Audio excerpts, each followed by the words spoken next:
হে আল্লাহ, দুনিয়া ও আখিরাতের সকল হিসাবের পথ আমাদের সহজ করে দেন, আমিন।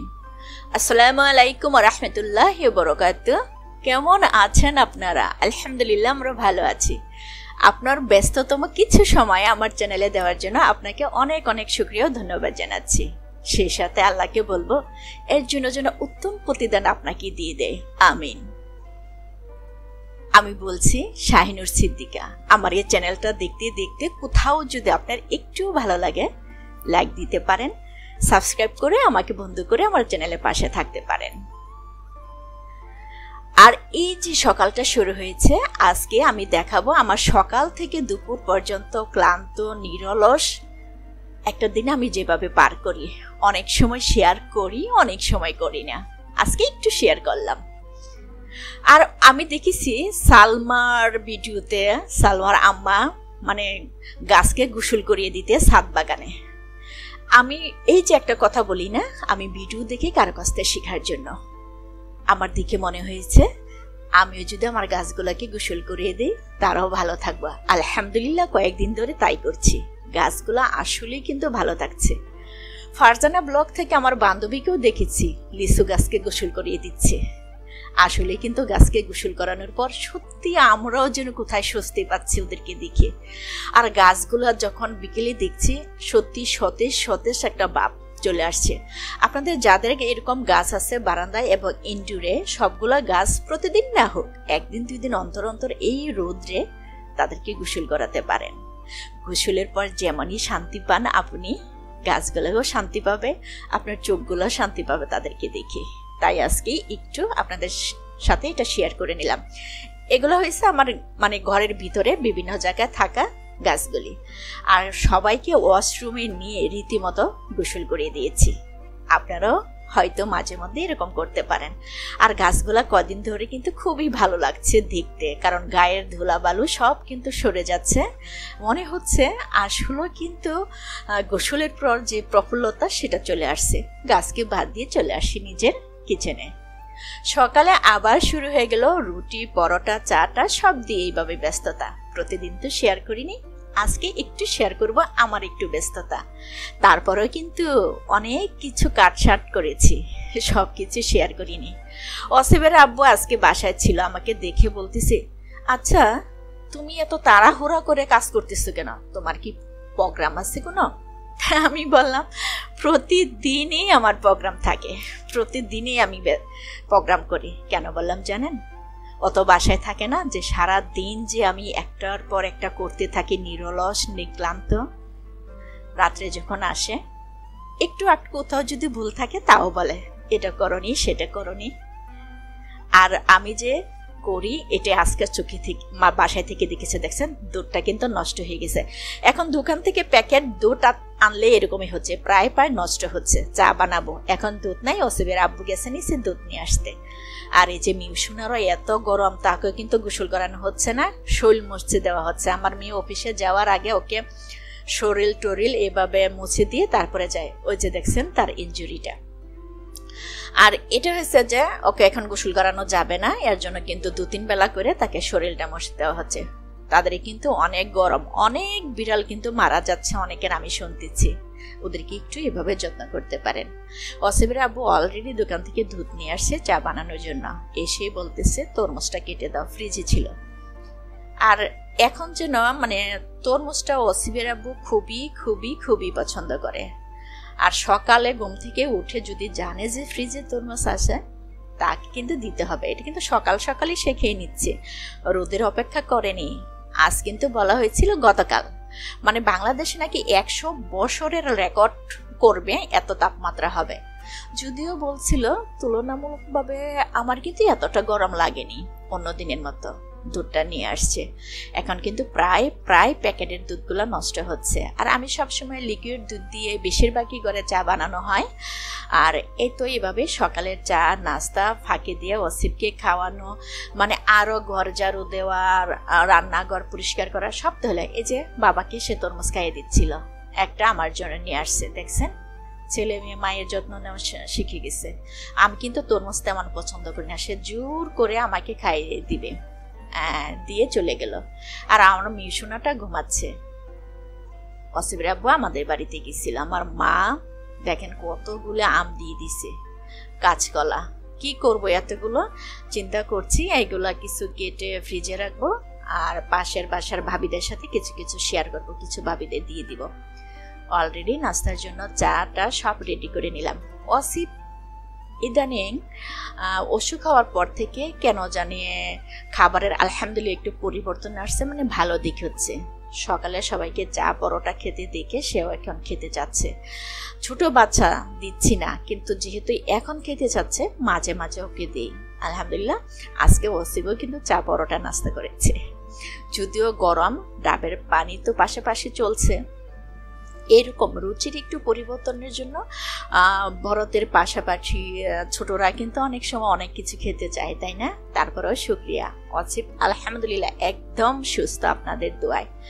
শুধু অসুস্থ আমার মিউসুনাটা, ওর জন্য দোয়া করবেন। আর এই যে মিউসুনাটা 1 সপ্তাহ ধরে কিন্তু বাথরুম করছে না, তো ডক্টর বললো ওকে পেঁপে, তারপরে গাজর আর মিষ্টি কুমড়া একসাথে সিদ্ধ করে মাছের সাথে এটা যেন দিয়ে খাওয়ানো হয়।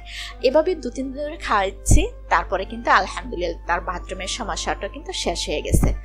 আপনাদের যদি পোষা পানিটার এরকম বাথরুমের সমস্যা হয়, তাকে কিন্তু পেঁপে, মিষ্টি কুমড়া, তারপরে গাজর একসাথে সিদ্ধ করে দিতে পারেন। এই যে এইভাবে ছেলে মেয়ের নাস্তা, হাজব্যান্ডের নাস্তার পর ওনাকে কিন্তু একটা বেলা আমাকে সময় করে নাস্তা টাস্তা দিতে হয়। সবাই নাস্তা পানি সব ঠিকঠাক দিয়ে বসে গেলাম আমগুলি নিয়ে। এগুলা কিছু কেটে ফ্রিজে রাখবো, আর সময় সুযোগ বুঝে কিছু আচার দিব, কিছু চাটনি করব। কিন্তু গরমে আমগুলো না কেমন একটু লালচে লালচে হয়ে যাচ্ছে, এর জন্য ভাবলাম যে এগুলা কেটে টেটে ঠিকঠাক করে রাখি। এই যে ফাঁকে ঝুঁকে এটা করতেছি সেটা করতেছি, অসিবের আব্বু কিন্তু দেখতেছে যে আমি খুবই ব্যস্ত। আসলে কিন্তু আমরা প্রতিটা গৃহিণী এভাবেই ব্যস্ত থাকি। আমি কিন্তু মাছগুলা বাছতে দিয়ে গেলে আমগুলা কাটতেছিলাম, মানে এদিক দিয়ে রান্না করছি, পাশাপাশি আরেকটা কাজ করছি। তেলাপিয়া মাছ এই যে ধুন্দুল নিয়ে আসছে, ধুন্দুল দিয়ে রান্না করব, আর সজনে ডাঁটা দিয়ে আম দিয়ে ডাল রান্না করব, মানে লটকা শুটকি ভুনা করব, আর কি মিষ্টি কুমড়া আর পুঁই শাক একসাথে দিয়ে রান্না করব আজকে। এই যে বললাম না, আজকে আমি সকাল থেকে দুপুর কিছু দেখাবো। এই যেগুলা ধুন্দুলটা যখন কষানো হয়ে গেছে, আমটা দিয়ে দিছি শেষ মুহূর্তে, আর আমটা দিয়ে ঝোল দিয়ে আমি কিন্তু মাছটা দিয়ে দিব। আর আমটা দিলে বেশি টক হবে না, আর একটু টক বা মাছের সাথে দিয়েও আপনারা খেতে পারেন। আমি মাছের সাথে আম দিয়ে রান্নাটা আমি শিখেছি নাদিয়া হোসেন থেকে, নাদিয়াপুর ব্লগ থেকে। আমি গত একটা ব্লগে দেখেছিলাম, মানে গত গরমের সময় নাদিয়া মাছের সাথে আম দিয়ে রান্না করছে, ওইখান থেকে তারপরে আমি আম দিয়ে রান্না করছি। আলহামদুলিল্লাহ খুবই মজা হয় আমার কাছে, যারা একটু টকটক পছন্দ করেন তাদের কাছে। ডালে ফোড়ন দিয়ে দিব, আর যেহেতু আম দিয়েছি, সজনে ডাঁটা দিয়েছি, একটু পাঁচফোড়নও এর সাথে দিয়ে দিলাম। আমার কাছে ভালো লাগে।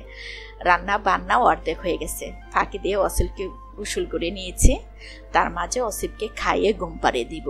বাকি যে রান্নাটা আছে সেটা আবার এসে করব। আমি কোনো কাজ কিন্তু একসাথে একভাবে বসে করতে পারি না, কেন জানেন? সেটা হয়েছে মিউসুনার জন্য, বাকিটা হয়েছে অসিবের জন্য। আর ফাঁকে ঝুঁকে, আর যেহেতু একটা হাঁড়িতে আমি রান্না করি, আমি সবসময় একটা কথা বলি, আমার ভিডিওগুলা নিম্ন আয়ের, যাদের অল্প সন্তুষ্টি, মানে একদম নিম্ন আয়ের মানুষ, অল্প সন্তুষ্টি এবং অল্প কিছুতে থাকেন, না থাকা নিয়েও সন্তুষ্ট, ভালো থাকেন, শুধু তাদেরই বেশি ভালো লাগবে। মিষ্টি কুমড়া বসিয়ে দিলাম, হলুদ মরিচ এভাবে দিয়ে রসুন টসুন দিয়ে বসিয়ে দিলাম, ওইটা সিদ্ধ হতে থাকবে। সজনে পুঁইশাকের যে ডাঁটাটা ছিল এটা সিদ্ধ করে নিলাম সাথে দিয়ে। সিদ্ধ হওয়ার পরে এখন পুঁইশাকটা দিয়ে শুধু এটা সিদ্ধ হতে যতক্ষণ সময় লাগবে, তারপরে এটা নামিয়ে ফেলবো। মানে মিষ্টি কুমড়া দিয়ে এভাবে পুঁইশাকটা খেয়ে দেখতে পারে, যদি ভালো লাগে। আমাদের ঘরে অসিবের আব্বু আমরা খুবই পছন্দ করি, আপনিও মানে যদি পছন্দ হয় করতে পারেন। আর যে কোনো রান্না, যে কোনো কিছুই কিন্তু কাউকে ফলো করে করতে হবে না, আপনার ভালো লাগলেই করবেন। আর এই যে লটকা শুটকিগুলা আমি কেটে এটা ভেজে, মানে গরম পানি দিয়ে ভালো করে পরিষ্কার করে নিয়েছি, তারপরে পাটার মাঝে থেতো করে নিলাম। আর এই যে অলরেডি কিন্তু আমার মিষ্টি কুমড়া এদিকে হয়ে গেছে। একটা কথা বললাম না, আমি এক কাজে সময় নষ্ট করি না, একটার ভিতরে আর একটা করতে পারি। যেহেতু আমি নিজের কাজ নিজেই করি, ঘর মোছা, কাপড় ধোয়া, বাচ্চা সামলানো সব। আবার দেখেন প্রতিবার এই হাঁড়িটা ধুয়ে দিয়ে প্রতিবার প্রতিটা তরকারি রান্না করি। আর হাঁড়িটার অবস্থা খুবই কাহিল আমার মতো, আমিও যেরকম। তারপরে সংসারটা চালিয়ে যাচ্ছে আলহামদুলিল্লাহ আলহামদুলিল্লাহ ভালোভাবে। আমার হাঁড়িটার অবস্থা তাই। এটা ইন্ডাকশন চুলার জন্য অন্য একটা হাঁড়ি কিনে নিলে হয়, এটাই তো ভাবছেন। সবাই কিন্তু ইচ্ছা করলে সবকিছু পারে না, কিন্তু সবাই ইচ্ছে করলে মানিয়ে নিতে পারে কয়জন, সেটা হচ্ছে বড় কথা। আলহামদুলিল্লাহ আমি পারি। বেশি আগে কি করলাম, লটকা শুটকিটা তেলের মাঝে দিয়ে ভেজে নিলাম। তারপরে বেশি করে পেঁয়াজ রসুন দিয়ে আর আস্তে আস্তে রসুন দিয়ে লটকা শুটকিটা ভুনা করলাম। মশলা হিসেবে দিয়েছি হলুদ, মরিচ, শুধু ধনে গুঁড়ে আর লবণ।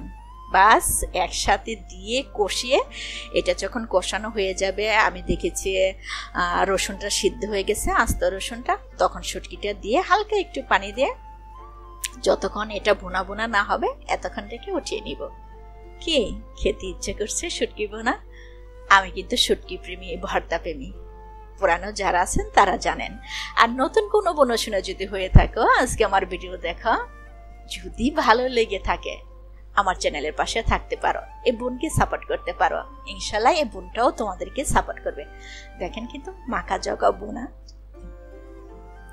হয়ে গেছে আমার, মানে শুটকি বোনাটা। এটা এখন আমি উঠিয়ে নেব। দুপুর কিন্তু এখনো দেখেন জানালা দিয়ে কি রোদ উকি দিচ্ছে, আমাকে ডাকছে আমার শরীরে পড়ার জন্য। আর এই যে এখানে থেকেই কিন্তু আমি রান্না করি, দেখেন কি প্রখর রোদ। তখন কিন্তু অলরেডি দুপুরবেলা, বাহিরে খা করছে, খালি জায়গাটা সম্পূর্ণ এই তাপটা আমার এই ওয়ালের মাঝে লাগে। এটা পশ্চিম দিক, আমার রুম থেকে পশ্চিম দিক।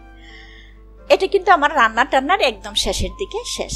আমি রান্না শেষ করে গোসল করেছি, নামাজ পড়েছি, তারপর খেতে বসে যাব। এই যে বললাম না, যদিও সকাল থেকে অনেক কিছু শেয়ার করেছি, তার মাঝেও কিন্তু অনেক কিছু বাকি আছে। তারপরেও মনে হয়েছে যে অনেক কাজ করি, বা কখনোই মনে হয় কিছুই করি না। আমাদের প্রতিটা ব্লগার বোনদেরই এই অবস্থা। কখনো সাজিয়ে গুজিয়ে আমি খাবার পরিবেশন করতে পারি না ব্যস্ততার জন্য। আজ অসিবের আব্বু বাসায় ছিল, অসিবকে সম্পূর্ণ অনেকটাই সে সময় দিয়েছে, তার জন্য আপনাদের সাথে একটু মানে সকাল থেকে দুপুর পর্যন্ত শেয়ার করার চেষ্টা করছি। আর এই যে মাছ বোনা, আমার শুটকি বোনা, শাক রান্নার, মিষ্টি কুমড়া দিয়ে ডাল সব হয়ে গেছে। একটু খেতে বসে যাব। আর খেতে বসে যাওয়ার সময় ভাবতেছি, এর আগে আমার এটা কিন্তু আমি গোসল করতে যাওয়ার আগেই কিন্তু আমি যে রান্নাঘরটা ক্লিন করে নিচ্ছি, সমস্তটা ক্লিন টিন করে তারপরে কিন্তু আমি ঘর থেকে বেরিয়ে যেয়ে গোসল করেছি, নামাজ পড়েছি। দেখছেন কি রোদ আমার জানালা দিয়ে আসে, প্রচন্ড রোদ আসে। আর এখন আমি খেতে বসে যাব। আমার ঘরে আলহামদুলিল্লাহ যা আছে তাই নিয়ে সুখী। একটা কথা বলি, সুখটা আপনার মাঝে বিরাজ করে। আপনি নিজেকে যেভাবে লালন করবেন, আপনার ভিতরের যে আমিটা আছে, সে আমিটাকে আপনি যেভাবে লালন করবেন, সে আমিটা সেভাবেই বড় হবে, সেভাবেই আপনাকে আপনার সাথে কথা বলবে। সে আমিটাকে যদি আপনি লালন না করতে পারেন, আপনি আপনার মতো করে লালন করতে না পারেন, তাহলে কিন্তু কষ্ট পাবেন। অন্যের মতো যদি লালন করতে চান, তখন খুবই কষ্ট পাবেন। নিজের মতো করে সুখী হতে চান, সুখ পাবেন। আমি প্রথমেই শুটকি দিয়ে খেয়ে নিলাম। দেখছেন লেবুর কিন্তু এই চিলকাটা খেতে আমি কখনোই ভুল করি না। আমি লেবুর রস থেকে কিন্তু লেবুরের খোসা বলেন, চিলকা বলেন, এটা আমার ভীষণ ভীষণ পছন্দ। খাওয়া দাওয়া অলরেডি শেষ করে রেস্ট নিয়েছি, মনেই ছিল না, ওয়াশিং মেশিনে কাপড় দিয়েছি।